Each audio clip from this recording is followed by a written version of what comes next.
Assalamualaikum dan salam sejahtera. Buletin Pahang edisi petang 18 Julai 2021 bersama saya Fansurina Abdullah.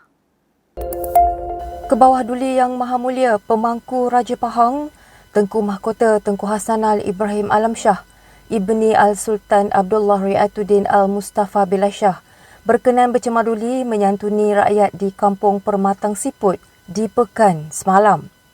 Keberangkatan tuanku diiringi adinda-adinda Yang Amat Mulia Tengku Puteri Raja Tengku Puteri Afzan Aminah Hafizatullah binti Al-Sultan Abdullah Ri'atuddin Al-Mustafa Billah Shah dan Yang Amat Mulia Tengku Puteri Raja Tengku Puteri Jihan Azizah Atiyatullah binti Al-Sultan Abdullah Ri'atuddin Al-Mustafa Billah Shah.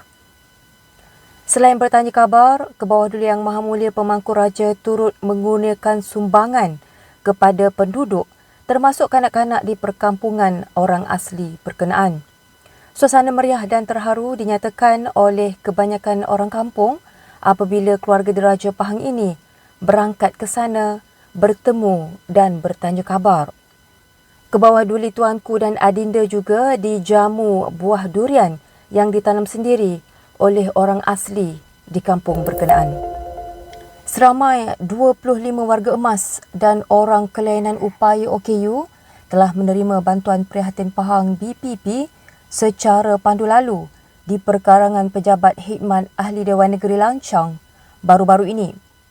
Pengerusi Jawatan Kuasa Pelancongan, Kebudayaan Alam Sekitar, Perladangan dan Komoditi Negeri Pahang yang juga Ahli Dewan Negeri Lanchang, Yang Berhormat Datuk Seri Haji Muhammad Syaka Haji Syamsuddin berkata, majlis tersebut disampaikan secara pandu lalu bagi mengurangkan risiko penyebaran pandemik COVID-19 ketika ini. Jelasnya lagi, masih ramai penerima BPP bagi kawasan Dewan Negeri Lanchang ini, namun atas faktor keselamatan dan SOP, hanya 25 orang sahaja dapat diberikan, manakala penerima selebihnya akan dikreditkan terus ke dalam akaun bank masing-masing oleh pihak Jabatan Kebajikan Masyarakat JKM. Beliau berkata demikian dalam satu hantaran di laman Facebooknya baru-baru ini. Dalam hantaran itu juga, Yang Berhormat Datuk Seri Haji Muhammad Syaka turut menyatakan rasa penghargaan beliau terhadap petugas-petugas JKM daerah Temerloh. Beliau berharap sumbangan BPP tersebut dapat dimanfaatkan sebaiknya oleh semua penerima yang layak. Pahang mencatatkan purata suntikan vaksinasi COVID-19 sebanyak 11,021 suntikan sehari dalam tempoh 7 hari kebelakangan ini. Pengarah Jabatan Kesihatan Negeri Pahang JKMP, Yang Hormat Datuk Dr. Haji Bahari Datuk Tok Muda Cik Haji Awangah berkata, jumlah ini menunjukkan peningkatan yang ketara berbanding sebelum ini. Jelas beliau, secara umumnya pada bulan Julai, Pahang mencatatkan purata sebanyak 9,389 suntikan setiap hari.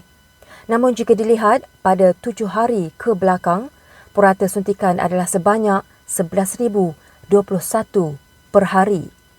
Beliau berkata demikian ketika dihubungi Unit Komunikasi dan Media Pahang UKOM semalam. Beliau berkata sejak bermula program imunisasi COVID-19 kebangsaan di negeri Pahang, sebanyak 490,824 suntikan vaksin COVID-19 telah diberikan kepada penduduk negeri ini. Menurutnya, 303,131 suntikan merupakan suntikan dos pertama, iaitu melibatkan 18.1% daripada jumlah penduduk di Pahang. Manakala baki sebanyak 187,693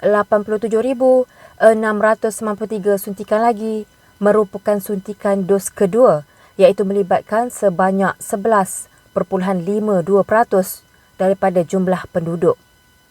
Menurut beliau lagi, sehingga 18 Julai, Pahang telah menerima 187,160 dos vaksin, iaitu bertambah sebanyak 16,960 dos berbanding agihan asal. Sekian Buletin Pahang edisi petang bersama Unit Komunikasi dan Media Pahang. Ikuti Pahang Media di Facebook, Instagram, YouTube dan Twitter. Teruskan bersama kami dalam Buletin Pahang edisi malam untuk berita-berita terkini di negeri Pahang. Assalamualaikum.